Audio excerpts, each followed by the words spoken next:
Irmãos, irmãs, boa noite.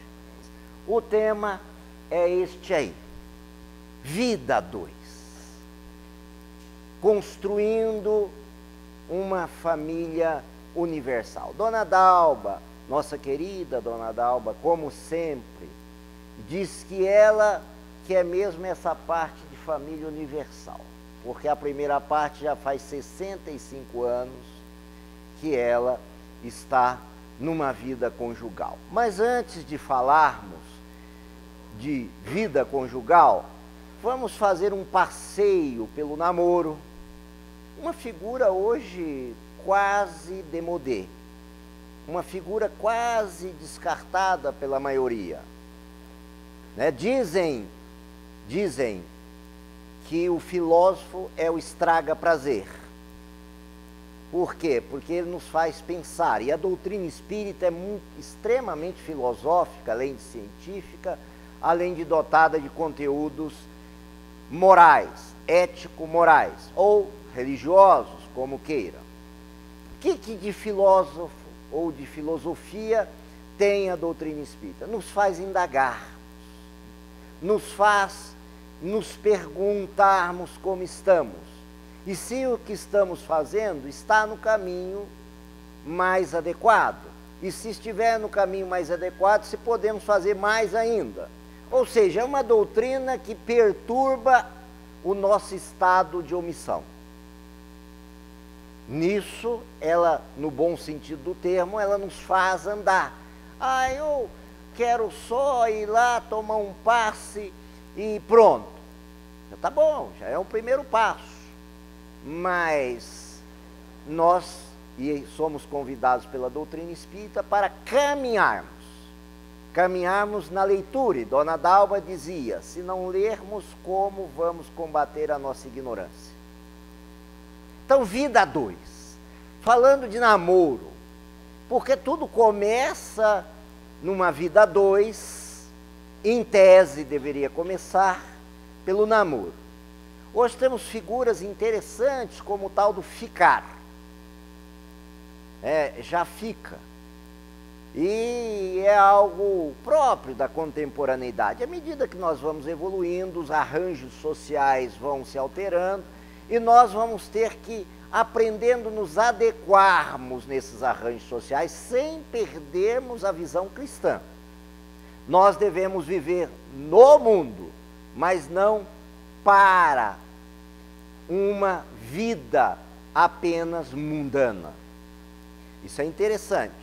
Esse ficar seria um primeiro momento menos responsável, menos, digamos assim, com envolvimento menor. Então, já que ele é tão passageiro, talvez mereça uma meditação mais profunda, rápida, mais profunda. Quando dois seres estão, por alguma razão, para caminhar juntos, é claro que nós não devemos chegar e nos apaixonarmos por todas as portas, porque tem aquela pessoa que apaixona até pelo pé da mesa, né? Ou pelo pé da cadeira, ou pelas portas. É lógico que há necessidade de um conhecimento anterior do outro ser numa vida 2. E esse ficar, talvez, por ser muito relâmpago, não dá tempo sequer de meditarmos melhor. Tem pessoas que saem, às vezes, de um relacionamento tão traumatizado emocionalmente, que diz assim, agora eu não quero mais relacionamento, eu só quero ficar. Só que acontece que no momento em que nós estamos com o outro, nós permutamos experiências com o outro, nós permutamos fluidos ou fluidos com o outro, nós permutamos inclusive hormônios psíquicos com o outro. Não é uma coisa simples, não. Há uma permuta. Se nós estivermos no ficar apenas numa situação sexual, também há permuta. E às vezes essa permuta pode ser de tal ordem desordenada que pode nascer ali um processo de vampirização, pode nascer ali ou deflagrar ali um processo obsessivo no futuro. Nós não sabemos com quem nós estamos nos reencontrando. Então esse ficar já deveria exigir de nós uma observação que o outro não é um objeto. O outro é um irmão nosso. Nós sempre devemos ver no outro nós. Jesus foi além da filosofia anterior. A filosofia anterior, no máximo em que ela chegava, é assim: amai-vos uns aos outros. O máximo. E Jesus colocou um adendo: amai-vos uns aos outros como eu vos amei. Ou seja, ele quer um amor de um para com o outro, um amor com a tintura cristã. Um amor aonde nós nos colocamos no lugar do outro. E o que nós sentiríamos se nós fôssemos o outro. Então, quando formos pensar no ficar, porque às vezes eu chego descomprometidamente com uma pessoa, de qualquer que seja o sexo, e aqui pouco interessa, e aquela pessoa, às vezes por uma carência, por N fatores que não dá aqui para discutir, aquela pessoa começa um processo até de desejar mais constantemente a minha presença.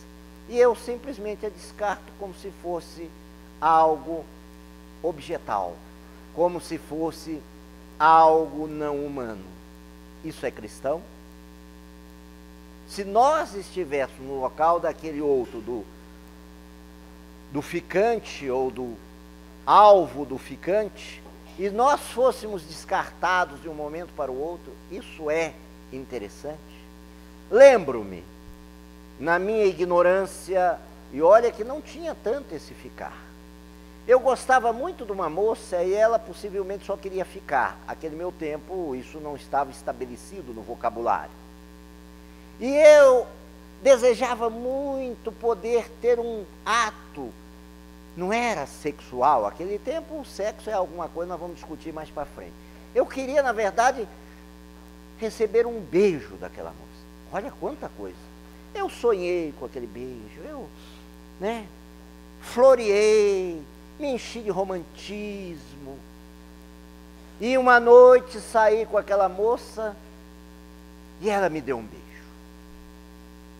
Foi algo assim excepcional para mim. Voltei para casa e não dormi o resto da noite tão feliz. No dia seguinte, eu estava ainda embevecido com o beijo. Amanheci mais desejoso, não mais de um beijo, mas de revê-la, de conversar com ela. E ao chegar ela disse assim: eu quero lhe dizer que ontem foi um beijo. Como assim? Ontem foi apenas um beijo. Quer dizer que era apenas um beijo. Aquilo me doeu tanto. Por quê? Porque para mim havia ali uma possibilidade de um relacionamento. Então, quantos não podem ter passado por uma situação igual eu passei? E passaram os anos. Passaram-se muitos anos. Um dia ela me ligou e disse: você lembra de fulana? Lembro. Você sabe que eu nunca esqueci. E não foi o beijo que ela lembrou, não. Devia ter sido muito ruim, cá para nós. Ela lembrou do dia seguinte. Ela disse: você sabe que eu me lembro da sua expressão de tristeza quando eu lhe falei que era apenas um beijo? E aí? Eu não consegui manter relacionamentos sérios. Não foi praga minha também, não. Eu não consegui manter mais relacionamentos sérios. Eu criei uma culpa dentro de mim. E o que eu faço? Eu falei: olha, a próxima reencarnação. Porque eu não mantive essa culpa e eu criei relacionamento sério. Nós conversamos, eu estou dando esse exemplo bem acanhado, que às vezes nós podemos atiçar numa vida a dois uma relação de culpa. E às vezes essa culpa pode nascer num irresponsável ficar. Mas imaginemos já transcendendo para um namoro. Diz Emmanuel, em Vida e Sexo, que o namoro é o cais do sonho. Hoje talvez muito seja o caos do pesadelo. O cais, o que é um cais? É aquele lugar que a gente vai para entrar numa embarcação, aonde a gente vai para fazer uma viagem. A gente está desejoso de fazer uma viagem. E a gente quer fazer uma viagem com sonhos. A gente quer algo que nos dê a tão almejada, buscada, anelada felicidade. Que segundo a questão 614, ela reside no estrito cumprimento das leis divinas ou morais. Saiu delas, gera-se a infelicidade. Mas é o cais do sonho. Então é muito importante que nesse namoro não seja o caos do pesadelo. Que a gente dê tempo antes do navio começar a andar, que seria o casamento, que a gente dê um tempo de conhecer um ao outro. Porque tem umas pessoas que são tão complicadas, diz Alberto Almeida, uma palavra que eu adoro, encrencada.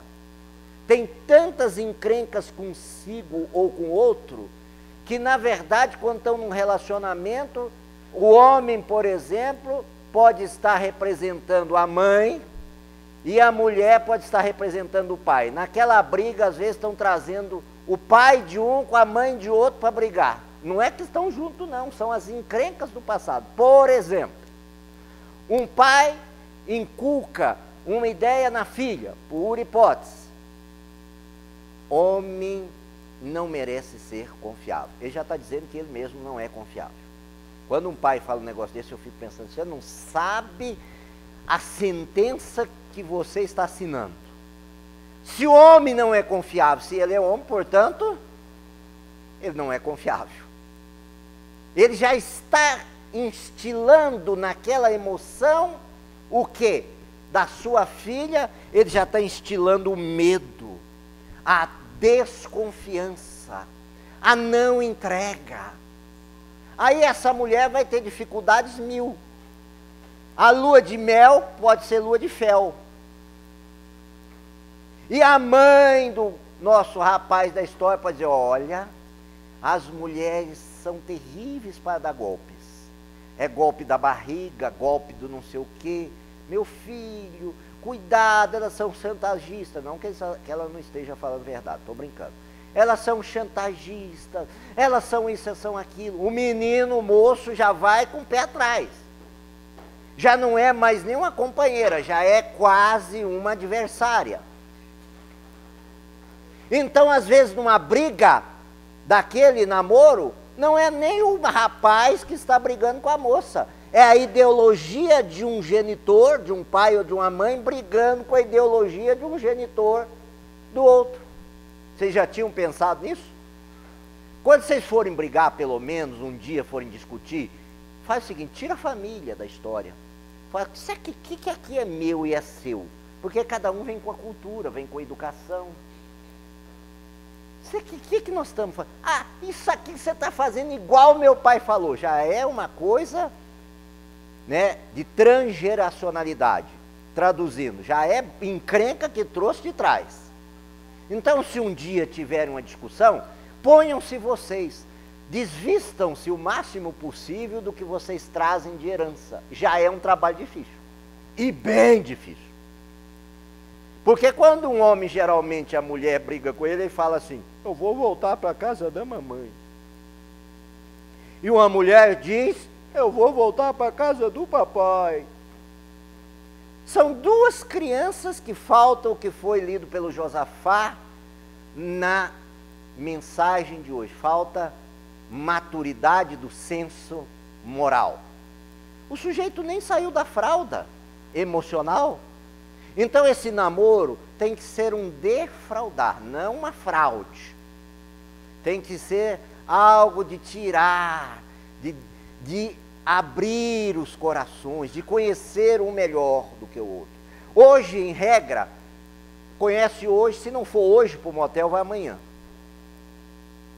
Aí, depois chegam e falam assim, nossa, eu não sei se eu gosto dela ou dele, mas como nós já transamos, eu estou numa dificuldade, eu acho que eu vou continuar esse namoro para que ele não fique ou ela não fique chateada.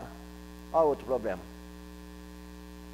Aí já não é mais um namoro por desejo, é um namoro por obrigação.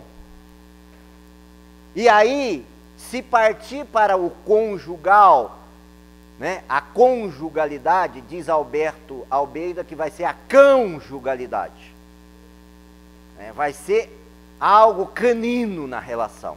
Então, nesse cais dos sonhos, do namoro, vamos conversar um com o outro, vamos conhecer o outro, vamos segurar um pouco o apetite voraz da sexualidade. Não vai acabar, tá? Fiquem tranquilos, não tem perigo, tem hormônio até depois da manhã.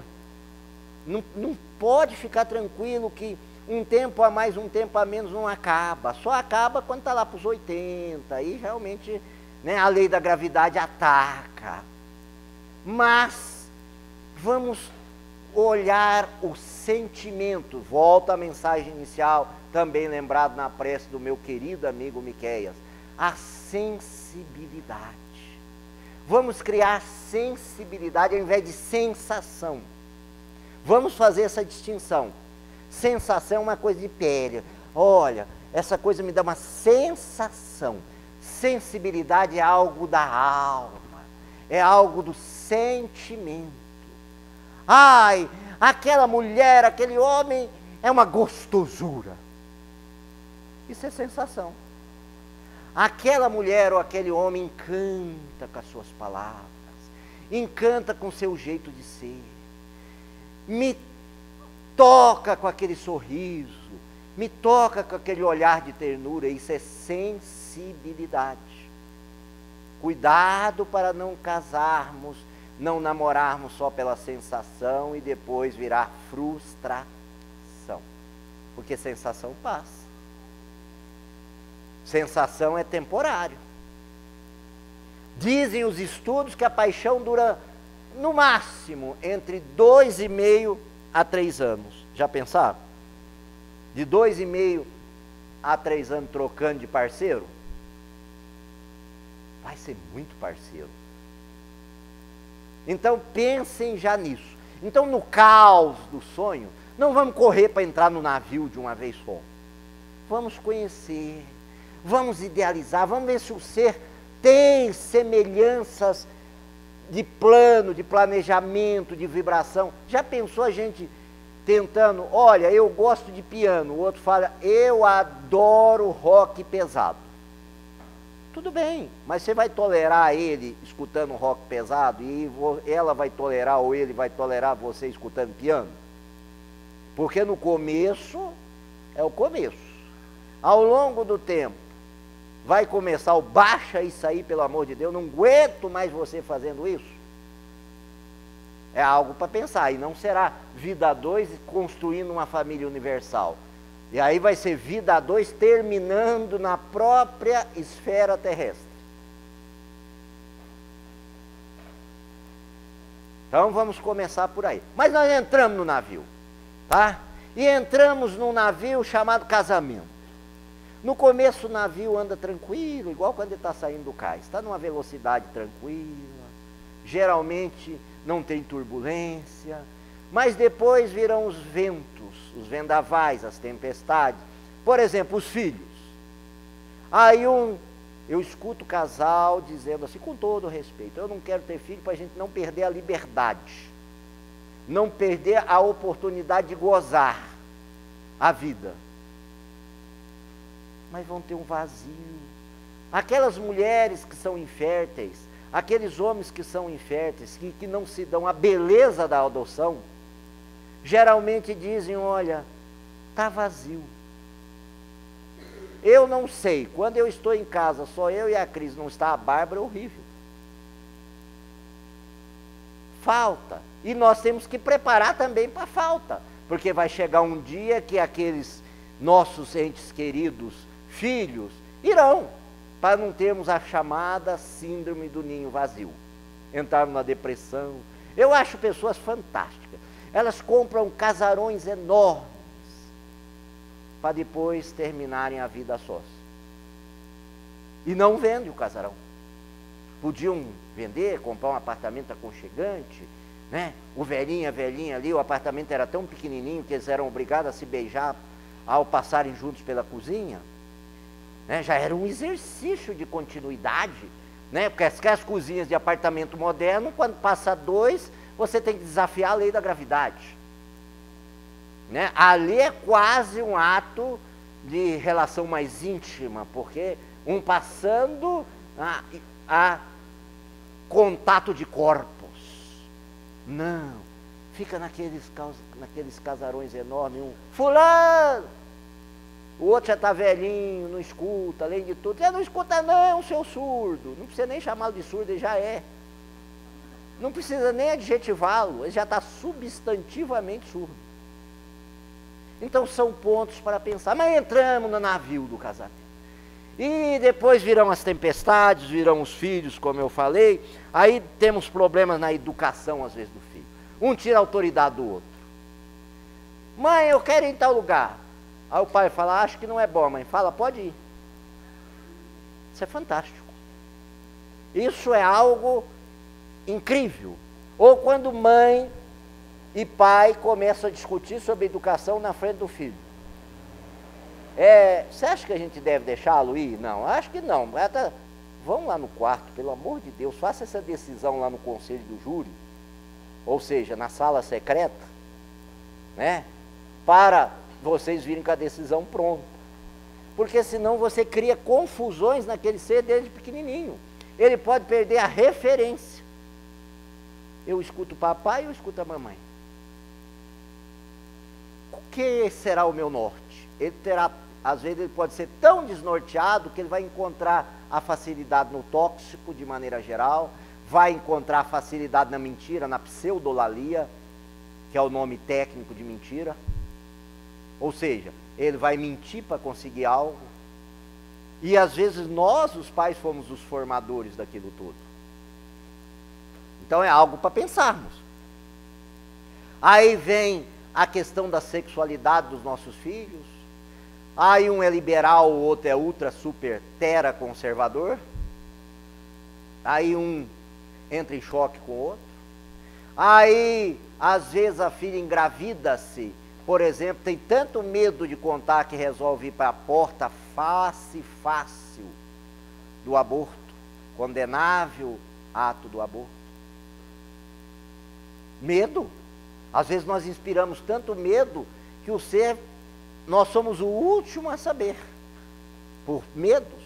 E também vamos dar tudo? Não, temos que aprender o tal do limite. Essa coisa do casamento envolve filiação, envolve ligações profundas, e diz o livro dos Espíritos que nós seremos chamados à responsabilidade e seremos perguntados, vós pais, fizerdes tudo o que estava possível ao vosso alcance para com os seus filhos? Por exemplo, às vezes nós não sabemos nem onde estão nossos filhos, ainda de certa idade, precisando do nosso acompanhamento. Até um ponto nós temos que monitorá-los de perto, depois nós temos que passar observador, e depois de preferência não sermos xeretas, intrometidos, mas sempre ali, de braços abertos, a orientá-los.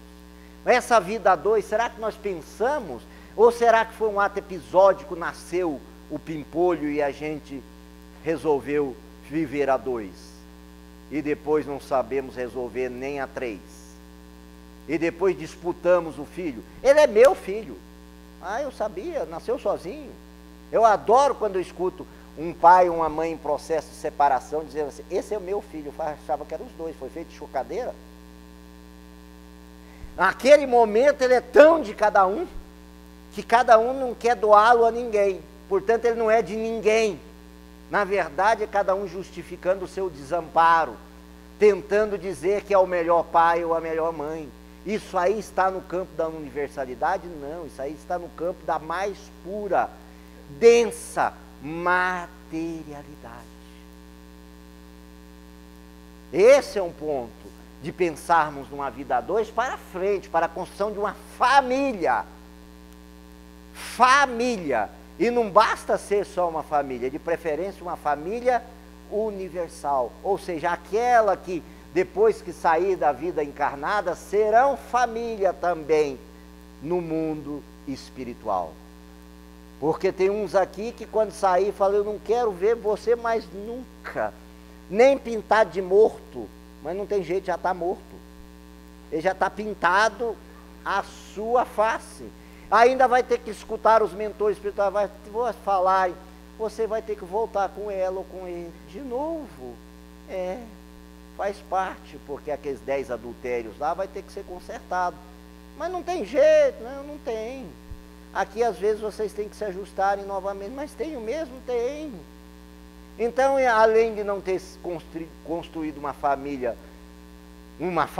muito menos universalizou essa possibilidade. Não é? Portanto, essa questão universal é para nos remeter ao segundo slide que eu gostaria de que nós escutássemos. O que é a Terra?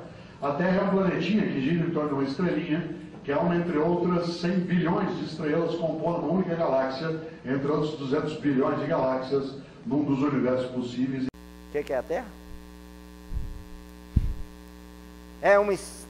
É o que é a Terra?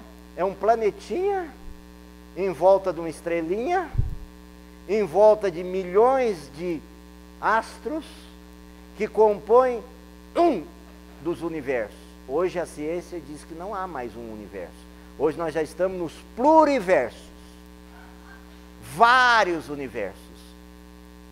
E a gente ainda acha que a gente é o poderoso. O que vocês acham depois dessa palavra do professor Mário Cortella, da Terra? Volta, só para a gente escutar. O que é a Terra?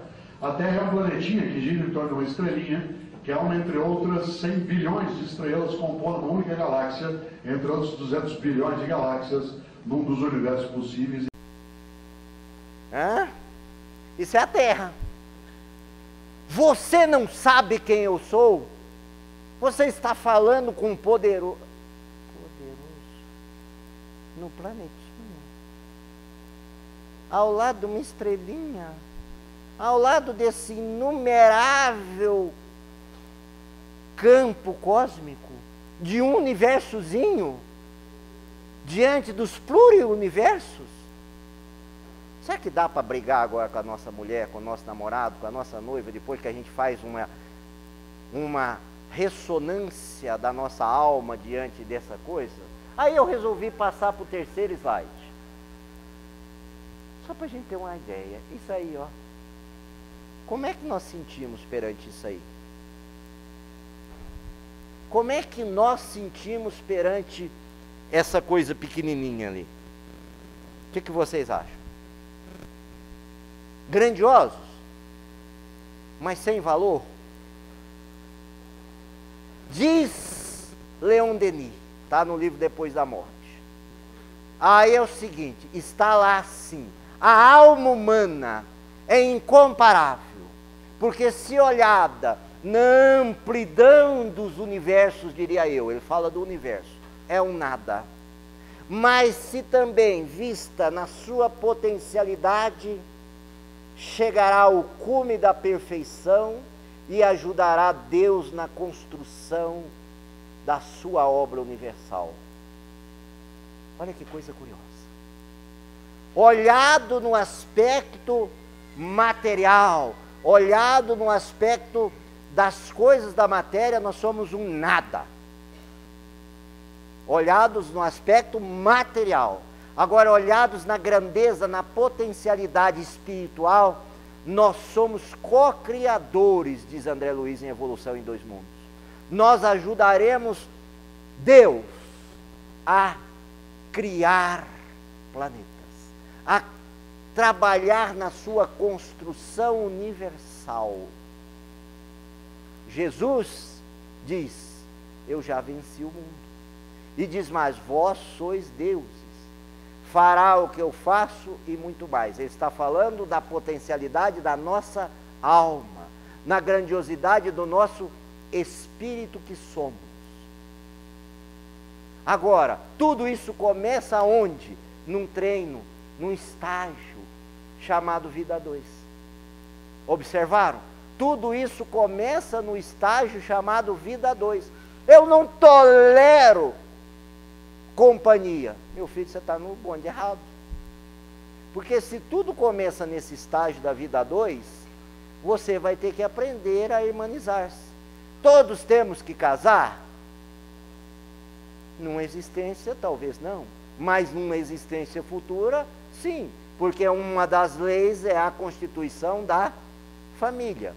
Talvez nessa existência nós possamos ter escolhido algo que nos sublimasse mais. Podemos. Mas um dia nós vamos ter que passar nesse cadinho da relação. Um dia não, vários dias. Nós vamos ter que passar. Já que vamos ter que passar, vamos aprender logo. Não adianta adiar.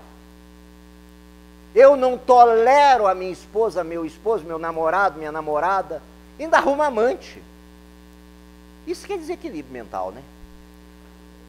Pelo amor de Deus, se um não tolera, o outro ainda arruma um amante. E outra, nós dividimos o nosso psiquismo. Se não dava certo o psiquismo único, imagina quando a gente tem um psiquismo duplo. Nós estaremos em casa pensando na outra ou no outro, estaremos no outro pensando na outra. É um inferno astral. Então, não adianta. Vi uma modelo chilena, não sabia o que dar de presente para o namorado. Olha onde nós chegamos. Sabe qual o presente que ela resolveu dar ao namorado? Acho que no aniversário, alguma coisa, nem sei a data. Preferi até esquecer. Sabem qual o presente? Uma noite a 3. 3 é o que ela viu, né? Mais os 300 que estavam ali naquela cena, os espíritos ajudando aquela cena dantesca. Isso não é nem vida 2 mais, tá? Isso é tortura 2 para infernização a 1000. Olha onde nós chegamos. Não sabia o que dar para o namorado. Não sabia que presente fazer para o namorado. O vazio desse ser e desse namorado. Antigamente a gente chegava, dava um presente para alguém. Hoje ainda nós podemos fazê-lo. O coração batia. Hoje no máximo às vezes que pode bater para mais um. Nossa Senhora, essa conta, quantas prestações. Isso é quase uma série de reencarnação expiatória. Se for nas Casas Bahia, são 56 prestações. Estou brincando, não é propaganda contra. Ou seja, são situações para olharmos. Será que estamos fazendo isso universalmente? Será que está dando uma noite a 3? É pensar numa família e muito mais de caráter universal. Onde nós chegamos? Nós estamos, como diz nosso querido doutor Augusto Cury, estamos sofrendo da necessidade de termos migalhas de prazer. O ser humano não está dando mais conta de si mesmo, porque ele não está tendo mais prazer. Ele tem o prazer quando compra. A hora que ele acaba de comprar, sumiu aquele prazer, já está com prazer de comprar outra coisa. Ele tem o prazer quando começa a conhecer uma mulher ou um homem, ou do mesmo sexo, não há discriminação. Às vezes, um minuto depois, já perdeu aquele prazer, porque nós estamos vendo coisa no outro. Nós não estamos vendo nós no outro, nós não estamos com essa visão universal. Isso que é a proposta, e o estágio começa na vida 2. Não adianta reclamar. A gente só vai passar para as outras séries depois que a gente aprender a trabalhar essa coisinha de vida 2. A minha mulher é o meu marido é o necessário que você tem. Ah, tem 5 tipos de casamento. Tem, Emmanuel diz em Vida e Sexo. Tem um casamento que é acidental, geralmente não foi planejado no mundo espiritual, a gente encontra, fica louco e casa, e se separa às vezes com a mesma facilidade. Tem um casamento, vamos dizer, sacrificial, onde um fala, ah, eu vou atrás daquele outro, vou ajudar a resgatar aquele que ficou para trás. Exemplo, Lívia e Emmanuel e tantos outros que a gente vê no dia a dia, que a gente pergunta, não sei como que aquele sujeito aguenta aquela sujeito e vice-versa. Sacrificial. Tem casamentos provacionais, que também o sujeito está ali entre tapas e beijos, mas sabe no fundo que vai passar aquele momento, vai melhorar. Tem casamentos transcendentais, afins antes, aqueles dois que estão afinizados um com o outro, para realmente crescerem, projetarem algo juntos. Tem casamento transcendental, que os dois não estão juntos nem praticamente por um algo mais material, mas por projetos espirituais. Exemplo, Kardec e a mulher. Exemplo, Maria e José com relação a Jesus, e vai. Transcendental é meio difícil dar exemplo. Não vão me perguntar se muitos exemplos, não. Provacional é mais fácil. Acidental, mas deixa para lá. Seja como seja, é um casamento. E todos eles, o bonito não é isso, o bonito é o que vem agora, todos. Mesmo que seja um acidental, se tivermos uma visão maior, ele pode se transformar num casamento bom e num bom casamento. Isso que é importante ver. Se a gente ressignificar, refazer, olhar essa universalidade, falar, nós não estamos juntos à toa, até que foi um acidente inicialmente, mas da agora para frente, nós vamos trabalhar a nossa sensibilidade, nós vamos nos entregar um para fazer a felicidade do outro, pode se transformar em um casamento maravilhoso. Então, casamento é um calvário? Não é. Você pode fazê-lo, mas ele não é. Se você olhar no outro ser e ver que ele tem desejos, ver que ele tem dificuldades, ver que ele passa por situações assim também, como você passa, às vezes a cultura dele ou dela é muito mais complicada, as encrencas dele ou dela, somado com as suas encrencas, vira quase com um armistício, quase com uma guerra nuclear, mas guarde as ogivas, baixe as armas, certas armas. Outras, se baixadas, não produzirão bom efeito. Baixe as armas. Dialoguem, conversem. Às vezes aquilo que era acidental pode e dá, se tiver essa ressignificação, para transformar numa família e em uma família universal. Amanhã, não. É um trabalho de tempo. O problema nosso é que nós somos imediatistas. Nós queremos exatamente agora. Nós pensamos e queremos que o outro entenda e atenda ao nosso pensamento. Ou eu estou falando coisas assim para alguém que nunca passou por isso? Quantas vezes que nós pensamos e queremos que o nosso namorado, namorada, noivo, noiva, esposa, não só que nos entenda, mas também que nos atenda àquele capricho. Nunca fizemos isso. Não precisa dizer não. Esse que vos fala faz isso o dia inteiro. Ele tem um trabalho incrível com ele mesmo, para aprender a fazer menos isso. Essa deve ser a nossa luta. Não pense que amanhã... Jerônimo Mendonça tem uma frase ótima: ninguém dorme ladrão e acorda Francisco de Assis. Isso tem que fazer uma caminhada. Ninguém dorme armado emocionalmente contra o esposo, a esposa, enfim, alguém, um companheiro de vida a dois, e amanhece Mahatma Gandhi. É um trabalho, mas a técnica é, de preferência, fazer com que essas diferenças durem o mínimo de tempo possível. Que não deixe entrar pela frincha, pela brecha, grandes problemas que eram pequenos, que vão se avolumando, tanto pelo nosso psiquismo, quanto por influência espiritual. Tem pessoa que se separa por causa de uma pasta de dente, da forma que um aperta a pasta de dente. Onde como um dobra a toalha, como um passa a manga da camisa. Estão achando que eu estou delirando? Não. Como um não faz o feijão que o outro gostaria que fizesse.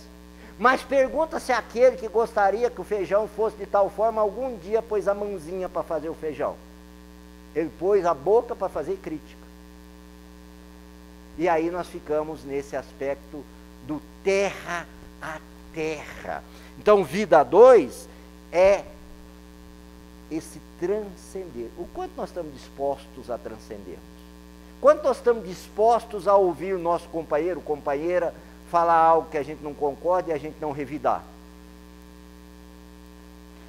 De verdade, os bancos começaram a sofrer um movimento sísmico. Está vendo como a consciência é terrível? Os bancos já estão sinalizando uma sismicidade quando se mexe no profundo do ser. Ai, meu Deus, eu também sou assim. Aqui vocês não escutam porque não tem banco. Mas a região glútea minha assim já está dando nó. Também. Quantas vezes nós escutamos o outro dizer algo que a gente não concorda e a gente já não revida de pronto? E revida de uma forma muito educada. Você está errado. Por que a gente não pergunta assim? Essa é a sua opinião? Eu poderia dar uma opinião? Não. Tá bom. De tarde você volta e diz assim, eu passei o dia todo pensando na opinião. Eu poderia dar? Não. Tá bom. Amanhã você diz assim, eu sonhei com a opinião. Poderia? Quem sabe? Olha que evolução. No dia seguinte, a pessoa chega para você e diz, fulano, só um minutinho, que eu ainda estou tão embaralhado com aquele assunto. Ah, você está? Porque aí o outro está precisando. Você está? A gente não é nada narcísico, egoísta, interesseiro, nada. A gente diz assim, ah, você está ainda pensando? Tô. Posso dar opinião? Agora pode. Né? Nem que seja uma troquinha no começo, depois vai habituando. A gente vai dialogando. Essa é a nossa missão numa vida 2. Nós não nos colocamos no lugar do outro. Nós queremos que o outro atenda os nossos desejos, mas nós não queremos saber o desejo do outro. Há uma música que, salvo engano, é da Simone, vocês me corrijam, acho que a letra é do Roberto Carlos, a quem eu sou declaradamente fã. Se vocês não gostarem dele, o problema é de vocês. Tem nada a ver com isso. Eu sou fã do Roberto Carlos. Tá? Um dia eu conto para vocês que eu sou fã, mas não fanático. Mas eu vou até contar. Eu fui com uma pessoa, ela vai assistir o vídeo, vai morrer de rir. Eu fui com uma pessoa em Brasília para assistir o show do Roberto Carlos. Eu adoro o Roberto Carlos, mas não sabia que ela adorava o Roberto Carlos assim, bem mais que eu. Aí ela disse, levanta, Emerson. Levantei com óculos escuros, porque o local era muito iluminado. Grita para ele mandar flores. Então eu lá, Roberto Carlos, e ele mandava flores, e a flor passava, ela falava, passou. E o de trás pegava. E ela disse, não para por aí não. Você vai fazer de conta que é meu marido. Eu disse, só no show do Roberto Carlos, pensei comigo, ela vai rir. E aí nós vamos pegar um autógrafo, eu disse, pensei comigo, nós não, você. Mas tudo bem, nós vamos. Comprou as camisetas lá, e lá vamos nós. E ele vai atender deficiente, então você vai ficar na fila do deficiente. Lá vou eu, para a fila do deficiente. Isso foi uma experiência de vida 2. Estou eu na fila. Aí a Cris liga. E eu atendo e a ligação cai, meu telefone tem voz. E eu peguei, estou ligando, chega um segurança assim de 5x5 com um mastodonte de abdômen, encosta o abdômen em mim assim e diz assim, você não é cego coisa nenhuma. E ela me puxou, é sim. Eu disse, olha, eu queria sair encarnado do show. Eu não sou cego, moço. Ela, como? Eu fui curado pelo show. Acabou de acontecer um milagre, senhor. Tchau, eu quero ir embora. Fui. É uma espécie de vida 2. Tem vida 2 que pode passar pelo fanatismo. Outras pelo comodismo. Outras pelo lado beligerante. Outras e outras e outras. E eu quero terminar com essa reflexão que vem agora para os senhores. Está em João, Miqueias. Leia com a sua voz possante para nós.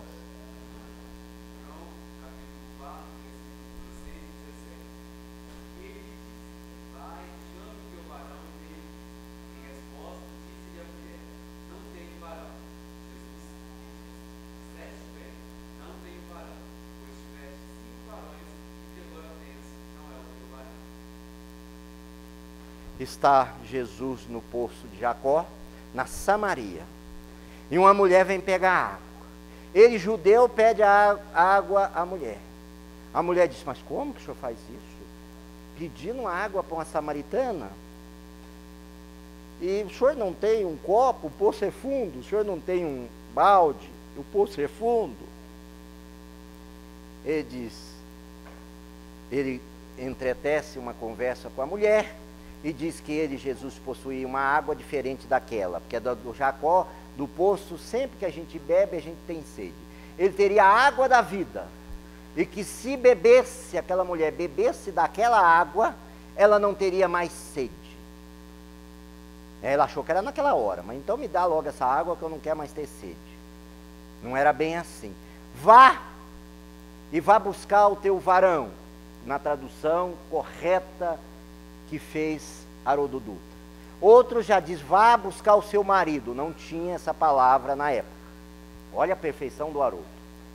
Ele pega com a terminologia da época. A turma já botou, vai buscar o teu marido. Mas na verdade era para buscar o varão. Porque o homem chamava varão e a mulher chamava varoa. E quem mais nos prejudica foi inspirado nisso, chama Vivara. Os caras estudaram profundamente isso aí. Tá? Vivara, anelzinho de 5 mil, joinha de 70 mil, haja vara para varoa. E nas nossas costas.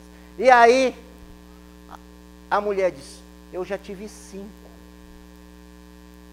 Será que Jesus está propondo com isso? Vocês já tinham parado para pensar sobre esse texto? Quantos que ela já teve, Miqueias? E naquele momento ela tinha um com ela. Não tinha pela passagem? Mas era o marido dela? Por que será? Porque era uma união no plano material. Esses 5 aí, será que algum desses 5 aí foi uma união no plano da família universal? Não sei. Mas o último, Jesus deixa claramente que não foi. Ou vocês discordam de mim? Os primeiros ele não fala nada. Se ele não fala, quem sou eu para falar? Mas o último ele fala, esse eu posso te afirmar que não é. Essa mulher teve vinda a mais de 2. Poderia ser um homem. Tá? Até a história, claro que era uma mulher que pegava água no poço. Você acha que o homem pega água no poço?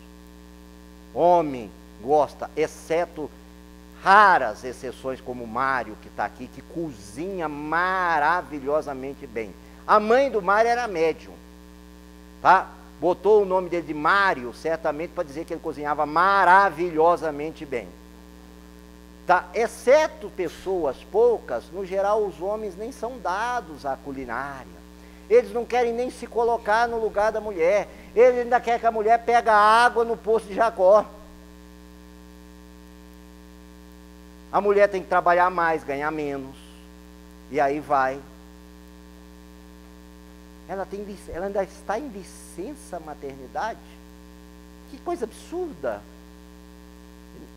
Nem vê que ela é mãe, muito menos que tem uma criança, e assim vai. Mas, no caso aqui específico, podemos afirmar que, com relação ao último dos varões, era um casamento para a formação de uma família universal? E quantos de nós estamos na situação semelhante ao marido ou à mulher, ou o companheiro ou a companheira, ou o companheiro e o companheiro, ou a companheira e a companheira do poço de Jacó?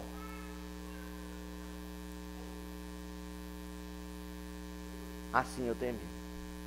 Vida 2 não significa esse número.